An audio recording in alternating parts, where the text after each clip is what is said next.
Hey everybody, welcome into the Nesson Studios. Michaela Vernava alongside Andre Kachatourian and joined via Skype by UFC.com's Matt Perino. And let's start first, guys, by talking about 217 before we get on to UFC Fight Night Norfolk. Norfolk? How do you pronounce Norfolk. Norfolk. Norfolk? You're gonna get so Matt, much anger you're from- there. You're in Norfolk? Yeah, I'm going to go with Norfolk. Norfolk. Folk. Norfolk. Like, what's up, folks? Norfolk. It's like the word almond. Like, I don't know how to say, is it almond? Is It's it almond. almond? Is it, I don't know. I'm gonna go with UFC Fight Night Virginia. Okay, well, we're going to get to There you that. go. But first, let's discuss the fights that went down at Madison Square Garden over the weekend, because what an insane Oh my night. God. 3 titles change hands, unreal. I would like to do a victory lap around you both. I'm sorry, but I'm the only one that called it that GSP would win. That's not true. Yes. I had Check the GSP tape. winning. No, check Yeah, the he tape. did. Didn't he say said Bisping was going to win? No.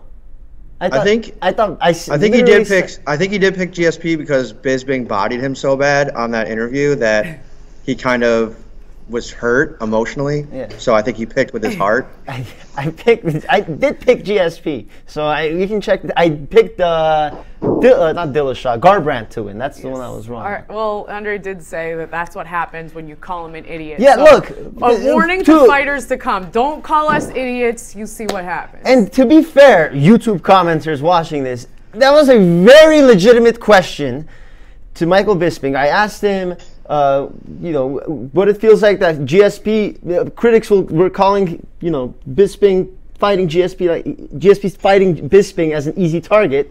I mean, critics were saying that. There were critics who said that. I'm sure Michael Bisping said it too, but critics said that. In fact, Gerhard Mousasi left the entire promotion because of that. You even acknowledge YouTube commenters. Never do that. I don't care what you guys say. Everyone says You're mean right. things about me all the time. Horrible things, actually. It doesn't bother me. So let's get into what happened with the fights, and let's start with that fight because it was insane. Matt, your overall assessment of the fight, first off. Okay. So first off, I think it's important to note here, people that picked this fight, we didn't really know what we were picking, right? I mean, George St Pierre was out of the game for 4 years. If you were to tell me before that fight that he would come back and look like that, I would have told you you're crazy. But guess what? The greats are greats for a reason. GSP still had it. He had a great game plan. He came in and he executed it properly.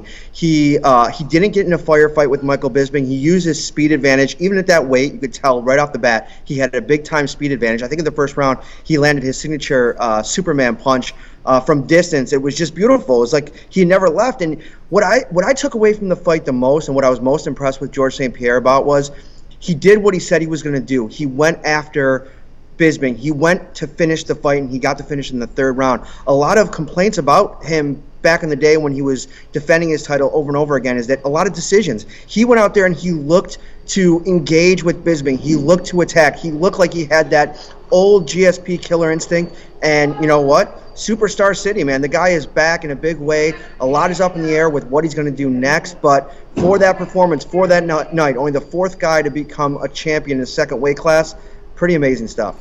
He did. He looked unreal. And even just his physique physically, he looked like he was on point as far as being in shape, high athleticism. And I feel like that played into the fight. I said early on in the 2nd round, I thought Bisping looked like he was tiring himself out. And at that point, I just didn't see him being able to win it. Even if it had gone 5 rounds, I didn't think that Bisping would be able to land enough to win him the fight if it went to decision. Mm-hmm. Yeah, I mean, and definitely. And I think also, Bisping was counting on the fact that GSP was going to tire himself out, I think. And we saw at the end of the 2nd round, GSP looked really tired. I actually turned to somebody at the arena and said, wow, I think GSP's in big trouble going in this 3rd round. Watch for him to come out slow. And what does he do? He comes out, he lands a takedown, and then when they got back up, he landed that left hook. And then even as tired as I thought he was, he landed that punch, and then he swarmed on Bisping. The elbows, the cardio that takes. I mean, the guy was known as a cardio king back in the day, and he proved that he still, even at 185 pounds, has enough to really bring the pace, and I was very impressed with that. I mean, he not only knocked him down, he choked him out after that. He had a lot of power, too. I thought he was tiring. I gave Bisping the second round. The third round, I don't know, was very close. I don't know who I would have given it to had it gone the full way, but truly an impressive performance. And you have to consider him now after that victory, the way he did it, who he did it against, how long he waited to come back and do it. He might be the greatest of all time. He might be the GOAT of the sport. I mean, it's up in consideration. I mean, we could say that, right? Looks like Matt's having auditory issues. I'm hearing there's a loud noise in the background. Music, a fiesta of some sort going on. I don't know if that's coming from Matt. Matt appears to be in a very quiet hallway. Now I hear you. Okay, there you are, Matt. Did a flash mob just break out? I was hearing some... No, that was actually their vacuuming. Open workouts just finished. What's that? Open workouts just finished, so they're vacuuming out here. Oh, there we go. Well, what I was going to say was the thing that made me a little nervous for GSP, Matt, as you said, by the end of the second round, he looked tired. Also, I thought it started where he had gotten hit, where we know he did have to get stitches in his nose. I thought it did look like it was going to swell more than it ended up swelling, and that left or right, whatever, eye had closed. I was kind of nervous for him that it could have been a doctor's call. But I think overall, although he looked tired, he just looked more composed to me, and like he wasn't tiring himself out the way Bisping was. And I know I said this last week, and I kind of said it jokingly, but it ended up, I think, being sort of true, is that Bisping just was putting it all out there way too soon. Like, it's a marathon, not a sprint, and he's out here running his mouth, just yelling at everyone, trash talking up a storm. And when I went back and watched these interviews again, everything that Bisping did, for our interview, the press conference, GSP, he just had this subtle smirk on his face, like a little kid that just genuinely was not rattled. And I felt like that came through in the octagon as well. When it was time to fight, he just struck me as more composed. Mm-hmm. So many similarities in that perspective to the TJ Cody fight, because I think that even though he was gone for 4 years, he was still super confident. Training, he had trained with Bisping a few years ago, got the better of him, and I think he thought he took that experience into the octagon with him, just like TJ Dillashaw did. I mean, Cody released that tape of him knocking him out, but TJ said, you know what, I got the better of Cody most of the time in the room. He took that in there, and even when he got rocked, I mean, we'll talk about that in a minute, but you know, I think that played a big part, that confidence. When you've been in there with somebody before, even if it isn't training or sparring, guys like George St Pierre, greats of the sport that, you know, have accomplished as much as he's accomplished. I mean, that was enough for him to be confident going in that fight. So what do you think is next for this guy now? Do you think he's going to take that Whittaker fight, or he can do basically anything he wants, or what is he going to do? Tyron Woodley, Conor McGregor? It seems like it seems like he said today that he's going to, it's in his contract that he's got to fight Whittaker next. It makes sense, the interim champ to go against the champ. He doesn't want to hold up the division. He's going to take some time off, I believe he said. And I don't know, man. I mean, GSP, he announced his comeback. He was going to fight Bisping, and then it was off for a moment, and then it came back. And so you can never really tell, right? I think the biggest fight out there is Conor McGregor versus GSP, two legends of the sport.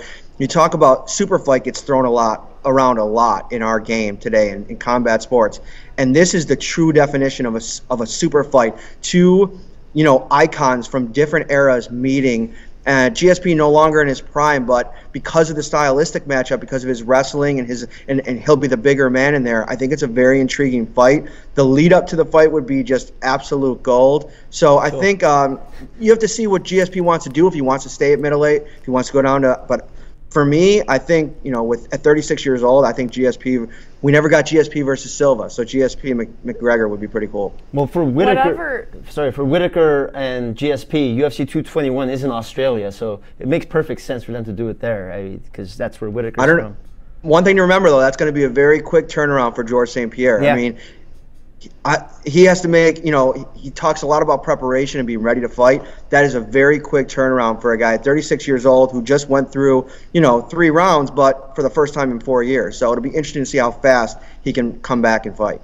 the options out there, I mean, whatever he takes, I'm looking forward to watching whatever's next for him. Whatever it is, I think it will be exciting, especially a McGregor GSP showdown. As for Bisping, on the other hand, he's 38 years old. Does he just kind of take this and waddle off into the sunset at this point, or do you think he'll return? What a word, waddle. Well, I mean, he got. I don't think so. I don't think he's going to waddle. pulp. The funny thing about Bisping is there's a line that will go out any door of any building that you are in of people that want to fight him. I mean, listen, you got Luke Rockhold who wants that rematch. He's dying for it. I mean, to get knocked out by Bisping, for as much trash as he talked, he wants to run that back. Yoel Romero actually came to New York to watch him because he said he's going to follow him everywhere until he fights him. You also got, a couple other matchups, like some rising guys in the 185-pound division that want to crack at Bisping. So there's no shortage of opponents. We got a London show coming up in March that I think Bisping talked about maybe wanting to headline. And I think that makes perfect sense. I think it's just as long as he wants to fight, I think he's going to continue to fight. I just took that comment about Romero very literally, and I'm picturing Bisping like at a Dunkin' Donuts getting coffee and turning around, or like in the shower, getting out of the shower, and he's just like there, like sure it was legit like stalking him. Yeah, I'm pretty sure it was like that. Because Romero, that would be an amazing fight. Romero Bisping, all the trash they've talked over the years, and then Bisping ripping the Cuban flag in front of him. All I'm gonna say is I'm gonna be sick on the day that we get them on satellite. Oh I'm just God. gonna not be here. I think I'll be too scared. Well, actually, Romero's he's very laid back. He's just very. He has his own weird style, like of trash talk, I guess. He has his interpreter with him. His interpreter does the trash talk for him, and they do like a call and response, and it's he'll say like 2 words in Spanish, and the interpreter will say it in English. And it's very intimidating. Very intimidating. Let's move on to the Dillashaw-Garbrandt fight. Just overall thoughts on that one. I was surprised by that. I know I picked Garbrandt. I thought he would win that fight. It was a tough fight to pick. I picked Garbrandt as well. I thought his power was going to be too much for TJ consistently over the course of that fight. In the first round, it was playing out exactly like I thought. But TJ, we forget how good TJ Dillashaw has been in this division, I think. I think he's like a little bit overshadowed because of that Dominic Cruz fight, which was a split decision. I actually had it 3-2 for TJ. I don't think he should have lost the title, but this was 2 guys in their prime. What's great about this matchup is you take this 10-minute fight here. This is just the first chapter in this story. TJ even said it. Listen, this is a great young fighter. I'm going to see him again down the road. This is the start of a great rivalry. And you know what? The veteran guy, TJ Dillashaw, got the better of Cody Garbrandt in this one. He kind of took the entire, the entire weight of the feud between Team Alpha Male and TJ Dillashaw and put it on his back. I mean, that feud is between Uriah Faber and TJ Dillashaw, but Garbrandt stepped up, put it all on his back, and that was a big weight to carry. You wonder how healthy he was in this fight. I know he had some back issues earlier this year. So, listen, this is only the start of things for Cody Garbrandt, but TJ Dillashaw, I mean, you can argue that he never really lost that title. So, I mean, he's the champion, he's back in the driver's seat. I'm looking forward. There's a lot of interesting matchups for him in this division. You talk about rivalries in all of sports, and you look at the Red Sox Yankees back in 2004. They hated each other. These guys hate each other. Dillashaw, Garbrandt. It's a real rivalry. What are you laughing at? Why are you laughing at me? And that's what I like about it, because going forward, these 2 guys, they just like Patriots Giants. I think that's a fake rivalry. I think Eli Manning and Tom Brady have mutual respect for each other. It's not a fake rivalry. You don't think Dillashaw and Garbrandt have respect for each other? I don't know. Well, yeah, I think they have respect for each other's fighting game, but I don't think they have Dillashaw coming out and saying Garbrandt doesn't deserve a rematch. You don't hear that after a fight. You usually hear more like, yeah, it was a good fight. Even McGregor, Diaz, like all these trash talkers, at the end of the fight, they come out and they say, great fight. See, where I thought you were going to go with this is projecting forward. When you started to bring up the rivalries, I thought maybe you would say, because Matt said there's a list of guys that would be interesting to see him fight next. What do you think of Dominic Cruz? Because that's a rematch He just pulled out of... would like to see. Didn't he just pull out of 218 or 219? I think there's been something going around, but I haven't heard anything official on that yet. What do you think that Cruz and Dillashaw would ever fight again? Yeah, I mean, I think Cruz makes a ton of sense. I mean, he beat him. I mean, whether or not, it was a very close fight, but I think TJ wants to run that back. He said at the press conference he's going to see what happens with Dominic, but if that fight does end up being off, you never know. I mean, that could be next. I mean, depending on how much time Dominic needs to recover from whatever happened. Like I said, there's no official report out there yet, but I think there's a lot of options. Jimmy Rivera, who's gonna fight Dominic Cruz. That's another option. Then you got TJ potentially going down to fight Demetrius Johnson, which I think is the fight. I mean, we've talked about this for months now. TJ's willing, and he says he's able to make 125 pounds. That's another super fight, champion versus champion. I mean, that could raise the stock of both those guys. You talk about Demetrius Johnson, a guy who's been, winning and winning, and his brand has been growing. But, you take out a guy like TJ Dillashaw, who just beat Cody Garbrandt and, is, a two-time champion. That's a huge win, feather in the cap for Demetrius Johnson. But would Demetrius Johnson take that fight? Because he's always been like, he sounded like he doesn't want to take that fight in the past. Mm-hmm. I don't know. It depends on how things shake out. There's a big fight coming up. I think it's 218. Henry Cejudo versus Sergio Pettis. Pettis has been a guy for a long time that's been talked about as a rising star in that division, rising prospect, and he has a chance against Cejudo, who looked super amazing in his last fight. If he takes out Henry Cejudo, that's a legitimate title fight with him and Demetrius. So I think we have to wait and see how 2018 plays out. Demetrius says he doesn't want to fight until March or April of next year anyway. So we'll see how that plays out. But you know what? I think this TJ fight might just be the one that, has to be made. And if it makes sense, I think another thing Demetrius said was TJ wasn't the champion before when he was going to step in. Now he's the champion. What so I was just if they meet champion versus champion, that's a big deal. TJ having the belt around his waist, I think, definitely changes the game as far as comments like that go, and that would be a major reason why Johnson would sway on that former statement that he made in the past. Yeah, no, it makes so much sense for Johnson. I think he's complained about how he's like the only guy who has title fights that aren't on numbered cards. He always does UFC Fight Night title cards. They put him there. There's not much competition in that division to begin with, and so I mean, this would really put him in the national stage, and he's one of the best of all time. But people don't know about him. If he fights Dillashaw, and that would be an unbelievable explosion fight, super fight, bigger than a super fight. Wow, that's quite a statement. There are some things you can't unsay. No, I think I don't want to unsay that. I think it's something everyone wants to see. I think it would be a good fight. Do you guys want to move on to Rose and Joanna? I don't want to leave any stones unturned on the Dillashaw train, but this fight was crazy. Yeah. I was very surprised. I was very much Team Joanna going into this. I really thought that she would, I don't want to say win handily, but I definitely thought that she would win. I was very impressed by Rose, and just quickly, and here's something that YouTube commenters are going to roast me for, and I don't really care. I'm definitely going to be called soft among a lot of other names, but what a class act. Rose is awesome. And especially, I know it's cheesy, but this day and age, and having Michael Bisping having yelled at us and whatnot, just to see the way she conducts herself outside the octagon, I think is very impressive. After that fight, just to say, be nice to people and be humble, just her humility. It strikes me. She doesn't have to get into, and I understand that trash talk is a big part of MMA, and at the end of the day, like you said, most fighters do really respect each other, but trash talk's a big part of any sport. Yeah. I think Kevin Garnett was the biggest trash talker in the NBA. It happens.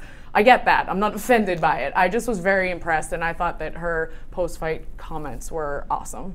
I liked that. Mm-hmm. But no, I mean, I think it's a great thing whenever any individual can use their platform for what they believe in. And this is something that Rose believes in. It's something that she's learned. Even more so, it's an even better message, because when she came in, she said that she did fight on hate a lot. She did like to, trash talk. I mean, her nickname coming in was Thug Rose. I mean, she kind of was that personality, but now she's taken a step back. She's watched the game. She's watched the evolution of the game, and she's evolved herself, not only as a fighter, as we saw at UFC 217, but as a person. And she's using her platform now to advocate for, something in this world that we might need a lot of in terms of love and, that kind of that whole thing. But it's interesting.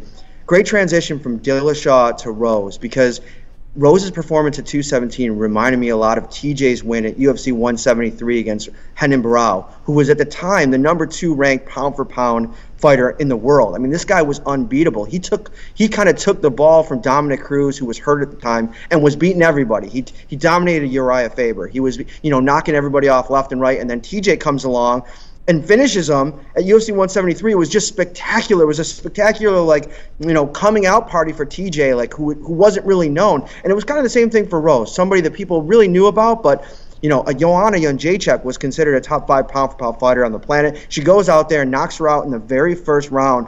It was amazing. Joanna gave her full credit after the fact. I mean, somebody that probably doesn't like to do that because she's so proud and, she loved being the champion. But Rose had the perfect game plan. She went out there, executed flawlessly, caught off the cage like Joanna said. And, that was a very historic performance on a huge stage, which I think sets up Rose for, a lot of potential to become a star in her own right. And you look at what Rose had up against her in Joanna Jędrzejczyk in the octagon. I mean, that's nothing compared to what she's gone through in her own personal life. Growing up, she had a very rough childhood, and she was a victim of sexual abuse and all that stuff. So just, you have to see, she's very tough. I mean, she's not going to trash talk, but she's probably one of the toughest people out there in all of UFC, and she showed that, and it was very impressive. Everyone knows who she is now. Great, fantastic performance. And that's Rose. Matt, when you talk about her evolution both in and out of the octagon, I think it's always interesting to see how fighters evolve when they lose, because, and that is a good segue to Joanna, because she did talk about coming into this fight not wanting to lose that 0 next to her name. She was undefeated previously. But I think when you think about a lot of the fighters, young fighters who have no losses, to see how they bounce back or don't is very defining after a loss.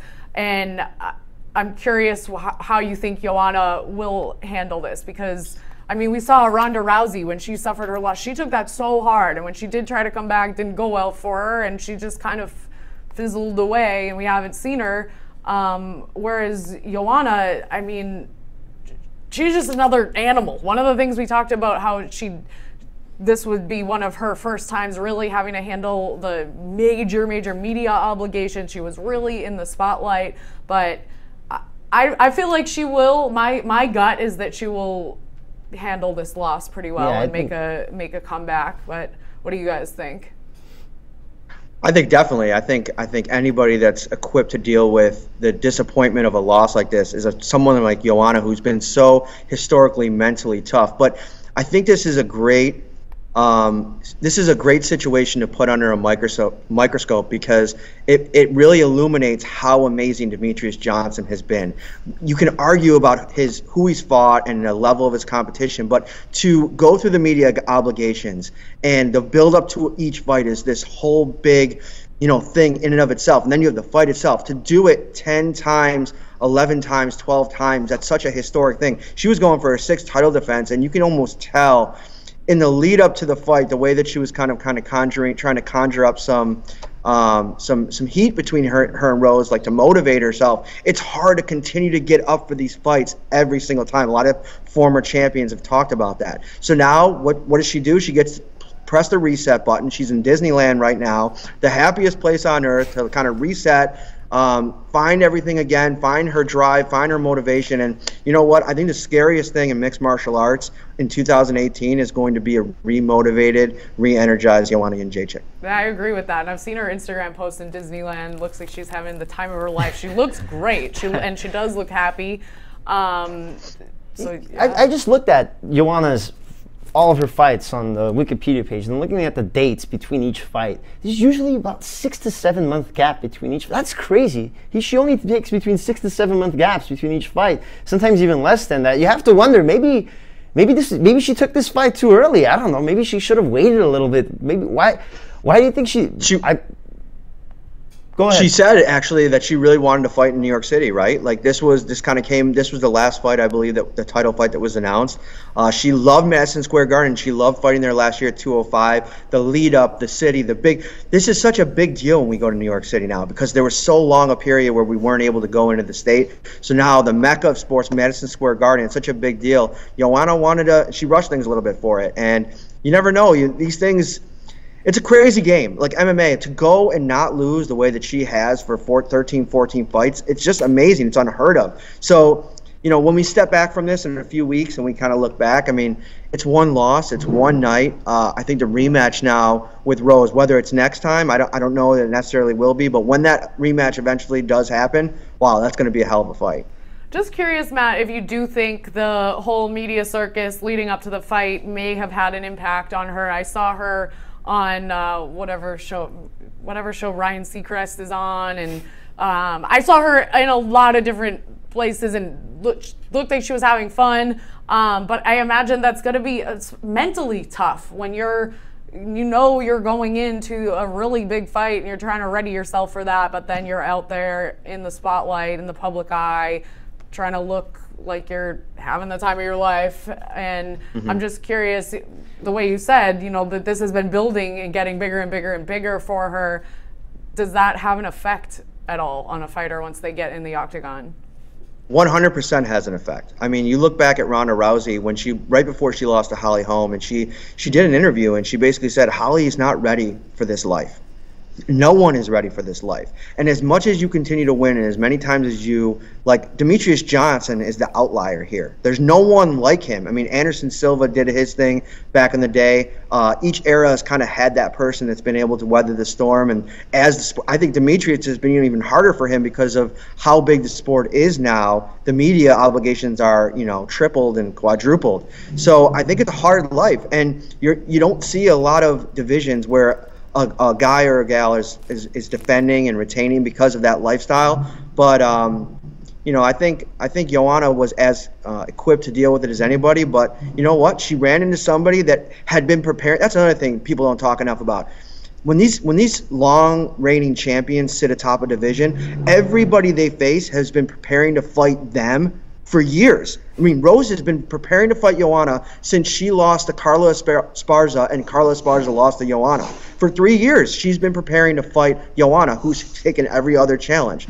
One of those times, somebody's going to get you, and that's what happened. You keep talking about Demetrius being able to handle all of the media obligations. I just want to bring up one thing, though. 5 of his title defenses have been UFC fight nights. Now, you've covered the sport for a very long time, but the UFC Fight Night media circus is nothing compared to a numbered card, or even something like what we saw in New York or International Fight Week or something like that. So, right. I don't know, maybe Demetrius has had it easier when it comes with the media circus. No, I definitely understand that. And what Joanna did with the Ryan Seacrest show and some of this extra big time media opportunities like a Good Morning America or stuff that some of the bigger champions do. You're right, Demetrius isn't always doing that. But I'm just talking about the run up to an event night where you're doing, media day, satellite interviews, you're doing Skype interviews, you're doing more interviews talking about the same thing over and over again than any other fighter on that card.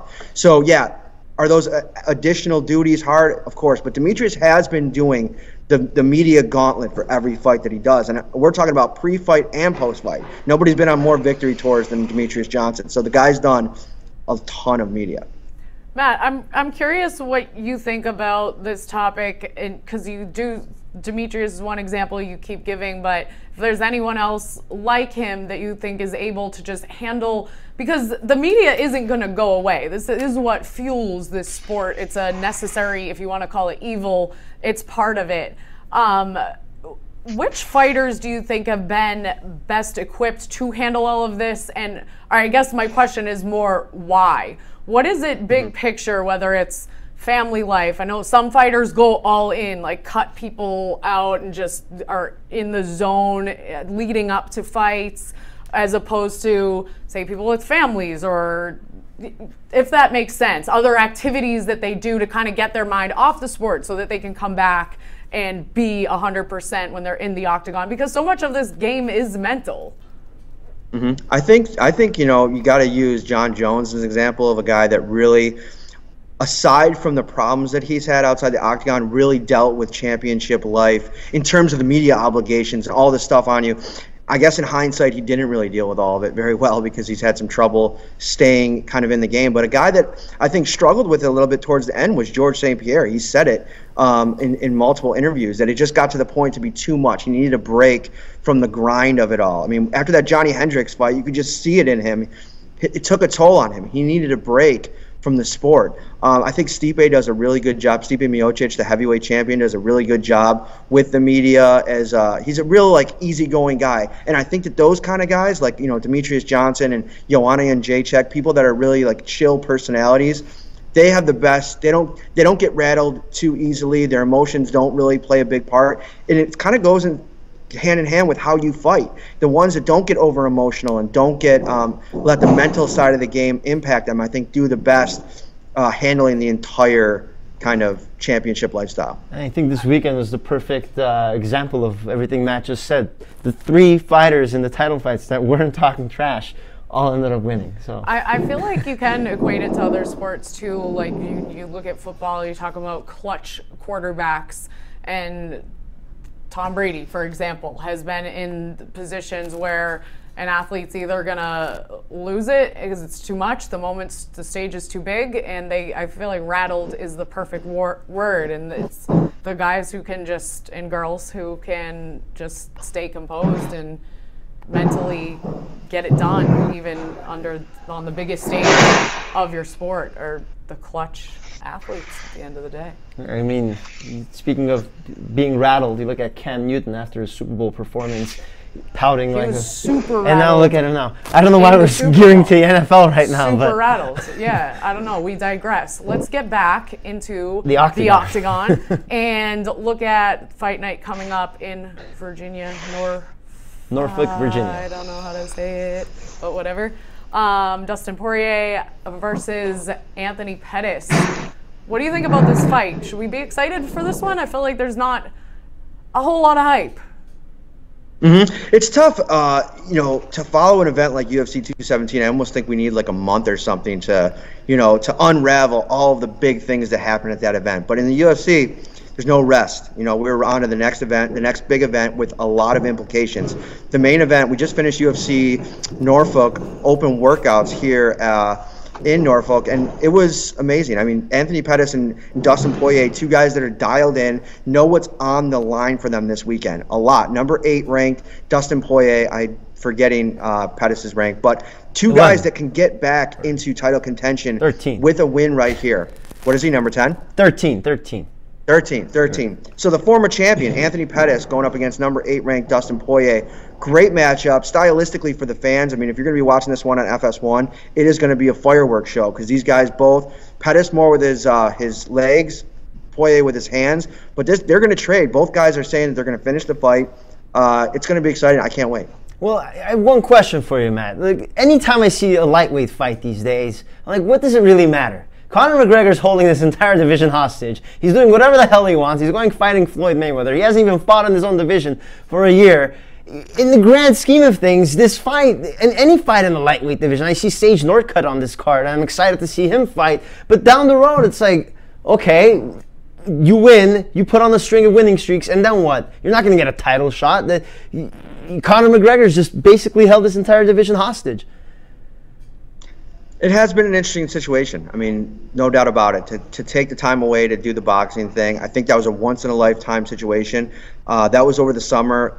Discussions are going on. Dana White came out, I think it was last week or earlier this week, and he said that talks are progressing. It's going to be either the December show in Vegas or potentially in March in Vegas, where Conor's going to fight next. We don't know where that's going to be. From everything that he said, he's going to defend his title. So that when that fight gets booked, Conor's going to be back, the belt's going to be back in line, and the winner of this fight, Poirier and Pettis, may not be at the top of the line, but they definitely get themselves involved in a conversation for a potential title eliminator fight. Poirier is 5-1 since going back to lightweight, and he looked like he was going to beat Eddie Alvarez to bring his record to 6-1. So there's no hotter guy in the division than him. And then you look at Pettis, former champion. I think that immediately puts him at the top of the list in terms of guys you want to fight Conor, because eventually, I mean, I looked at this a few years ago. Pettis versus McGregor, that striking matchup is fire, man. I would love to see that fight.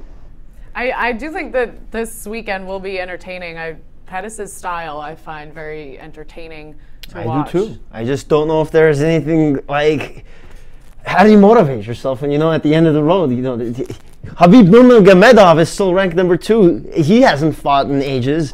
Will McGregor even fight Tony Ferguson? It's weird. Self-pride. It's the name on the. So this is basically like watching 2 eliminated teams for pride at the end of the season. No, but it's like, personal pride. It'll be a great fight. I'm not disagreeing with that. I'm excited to watch it. It'll be entertaining to watch. All fights are entertaining to watch, but just Connor's got to start fighting again. Until then, none of these lightweight fights mean anything. Absolutely false.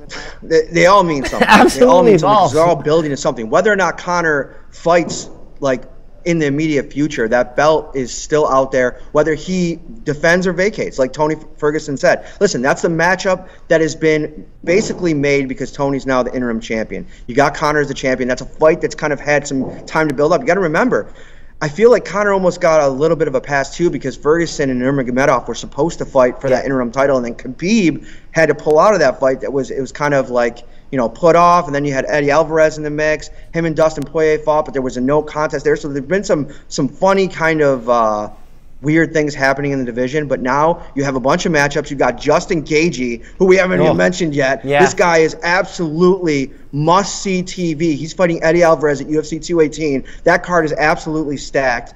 I think that there's a lot of good things happening in the lightweight division, and just in time, it looks like Conor McGregor is going to come in, defend that belt, or lose it, and then we'll go from there. Okay, you know, get a little more positive, would you please, Andre? Have somebody give you a hug. No, listen, I like these guys. I think they're great fighters. I just feel bad for them that no matter how well they do, they can't get a title shot because Conor hasn't fought in a year. We just talked about Joanna defending her belt twice a year. Conor is sitting there in his Irish throne. And rightfully so. I mean, literally. What do you mean rightfully so? He's never defended his belt. Deserves a title shot, though. There's actually only one guy in this division right now that actually deserves a title shot, and that's Tony Ferguson. I think, by all intents and purposes, he's going to get it. Nurmagomedov's undefeated. I mean, if there was no interim champion. When's the last time he fought? Exactly. That's my point. And who did he beat? You're right. You're right. But again, he's undefeated. We talked about sustaining excellence. But so these fights in between matter in terms of who's going to be deserving of the title fight. I understand that. I'm not saying they don't matter. I just feel bad for the fighters who fight and they win and they're doing great. That's nice of you to have sympathy, but these fights do still matter because what happens this weekend is going to matter in the grand scheme of who eventually, even if it's not right away, gets to get a title shot. When McGregor, especially for Dustin Poirier, who lost to Conor McGregor, who I would imagine would be very excited to get another crack at him. Should he continue to win? Well, let's hope McGregor steps in the octagon sooner rather than later, or else I'm going to feel even more sorry for these guys who fight. And we don't want that. We don't want Andre sitting here just feeling sorry. He's just there's sympathy just all over the place. I'm very sympathetic to the rest of the lightweight class. I really am. I think they're going to be all right. They're going to have a good fight down in Virginia this weekend. For sure. Wherever they are in Virginia. Norfolk. All right. Almond. Well, Matt, you're going to love this. Guess who we talked to today? Curtis Blades. Curtis Blades. Yeah, I know. My man. I know. I say it that way because that is number Andre's one guy. Man crush in all of sports. Let me tell you something. UFC 213, the guy brought a book with him in media day. He didn't think anyone was going to talk to him. And here he is, number 9 in the heavyweight class, maybe a couple fights away from a title shot. I love this guy. I like Curtis Blades a lot, but I don't think there's anybody on this planet that loves Curtis Blades like Andre Cacciatore. Hey, undisputed Curtis Blades lover of the world. We did talk to him, so let's send it over to the interview. It was a good interview, so yeah, let's play that now. Welcome into the Nesson Studios, Michaela Vernava, Andre Cacciatore. We are joined via Skype by UFC heavyweight fighter Curtis Blades. Curtis, first of all, thanks for taking the time to join us today, and you are fresh off a big win at UFC 217. How are you feeling? I'm feeling pretty good. I didn't really get hit much. I'll probably be back in the gym next week. What do you have to say to people who maybe think you didn't deserve that win necessarily because of the controversy that went down at the end? I mean, anyone who thinks that way, that's your prerogative, but I know that the majority of people agree with me. The first round was mine. I know I won that round, and I was on my way to winning that round also.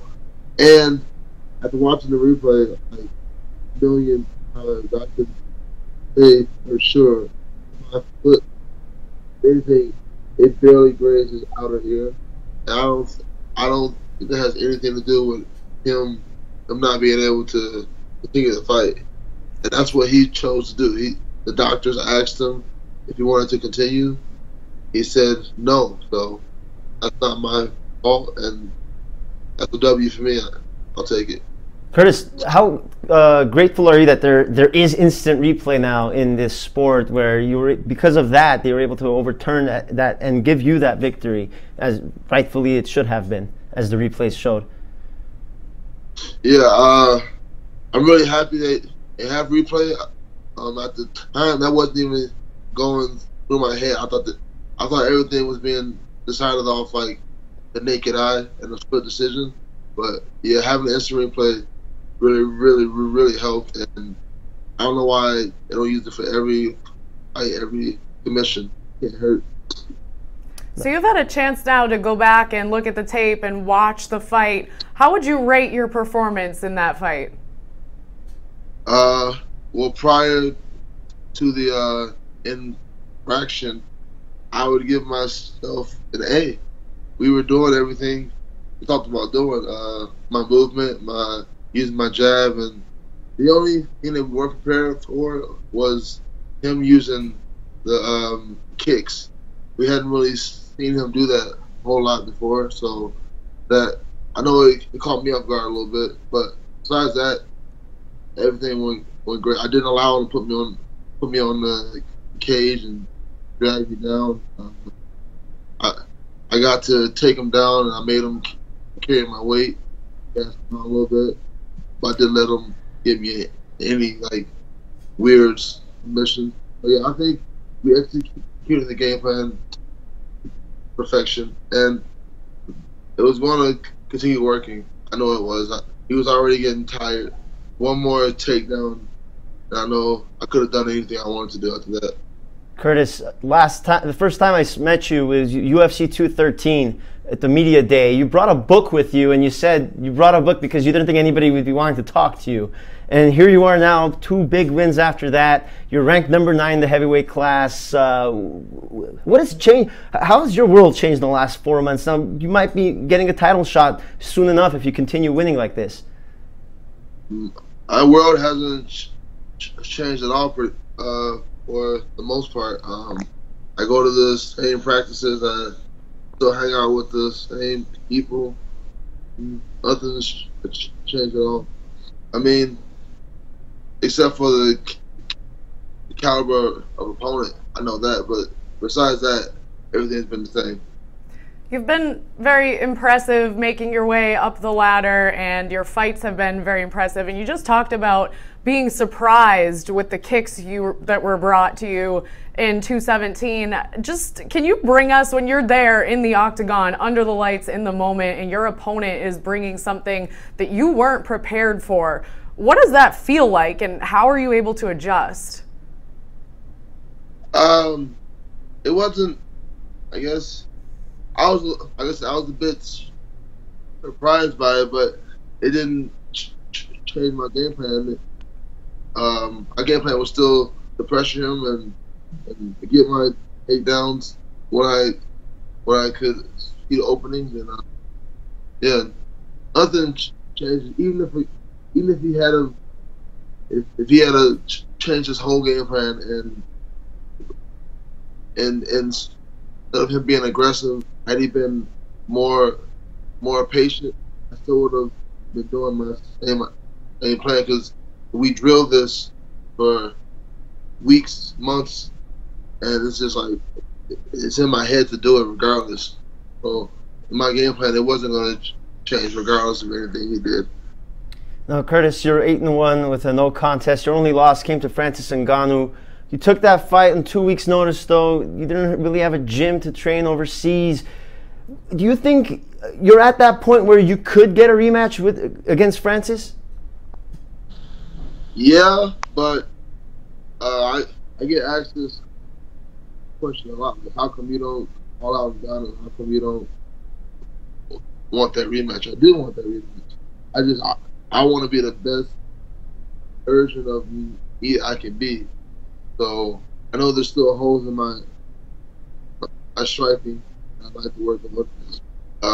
And there's also holes in my jiu-jitsu I like to work on. I don't see us having a fight for at least another year.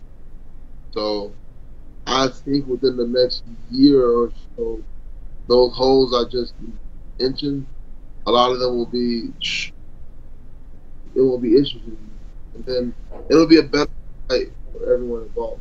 The fans get a better fight, the UFC gets the better fight, and I get to raise my chances of getting a W. Because I can win right now, but the chances right now, if a year from now, my chances could be 70-30. Who knows? I just want the best. I just want to be the best version of me going into that cage. You talk about wanting to be the best version of yourself, and the old saying, iron sharpens iron. Taking on a good opponent, I can imagine, would only help that. Who out there would you like to fight next that you think could really help build you as a fighter and hone your own skill set? I've actually been thinking about this a little bit since I've been home this week. I've got it down to the 3 guys that it makes the most sense would be Tybura. He's good. He's a young up and comer like myself. It would be a good matchup. Alexander Volkov.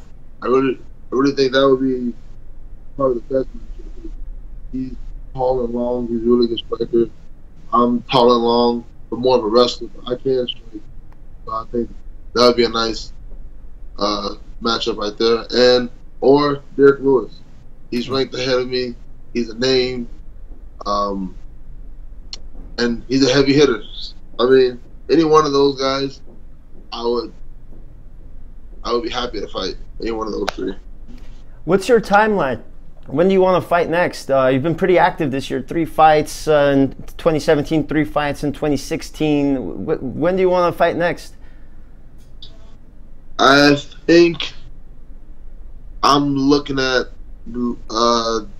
maybe the end of February or the beginning of March. I like to go to Europe. I really want to go to England or Scotland.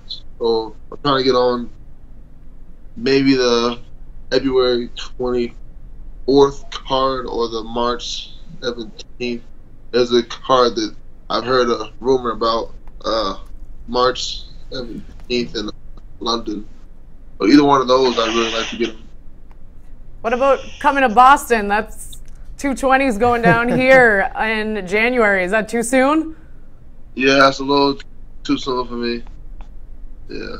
Plus, I don't have anything bad to say about the commission in New York, but I think I can prefer to work with commissions that there's still. I feel like that would be similar situation in Boston. You know, I just want to be around commissions that really they already have it figured out. I'm not like that. They're not in the experimenting stage. I know Boston's had a couple cards, but it still seem a little green, you know. So I'd rather do a European card right now. I like to go back overseas. Now, Curtis, you know, you're bursting onto the UFC scene right now. Maybe the casual fan doesn't know who you are. Tell us something about yourself that people might be interested in. You know, you're a Chicago guy. Are you a big Bears fan or anything like that? Yeah, I am a Bears fan. I'm a Bulls, and also both of those teams aren't really doing too hot right now, so not a lot to talk about. But as you already mentioned, I like to read, but that's not that interesting. I guess I don't really do too much. I'm a homebody. I'm not at practice. I'm at home watching TV or reading or playing video games. I don't do too much. You seem like a pretty chill dude and pretty soft-spoken. I'm curious what your approach to trash talk is, because I can say you're much more pleasant to talk to right now. We talked to Michael Bisping and George St Pierre last week, and I walked out of here shaking pretty much because they were terrifying. But like I said, you're pretty mild-mannered right now, but what's your approach to trash talk? I would prefer to do it like, as you mentioned, like GSP or Rose. I really like seeing her throughout the week, how she handled the press conferences and the weigh-ins and everything in between that. I like her approach to it a lot more. Just, we're gonna fight anyways, so there's no point in me putting energy into SmackDown. There's no point. Taking care of business type of approach, it looks like. I like it. Yeah. Solid plan. Curtis, thank you so much for talking with us today. Thank you very much, Curtis. So definitely a nice guy. Matt, what's your take on what the future might hold for Curtis Blaydes? Very bright future for Curtis Blaydes. You know, I joke around, but he's he's probably the biggest prospect in this division after Francis Ngannou, who no longer is a prospect. I mean, the guy's fighting Alistair Overeem, about to be potentially in title contention. Blaydes is interesting because he's such a great mix of everything. He can take you down, as demonstrated in his last fight, and he's got hands. I mean, the guy has power. He's a real big guy, and he's gaining confidence with each fight. The more success he has, the more confident he becomes, and he's a serious contender in this division with another win or two. And I think the future is very bright. Yeah, he said he would love to fight Derek Lewis, and I think that would be a fantastic fight. I would really look forward to that fight if that happens. It would be fantastic. Heavyweight fights in general. Yeah. Good to watch. Fun to watch. All right, Matt, thank you so much for joining us. This has been fun, and we will talk to you next week. Have fun in Virginia.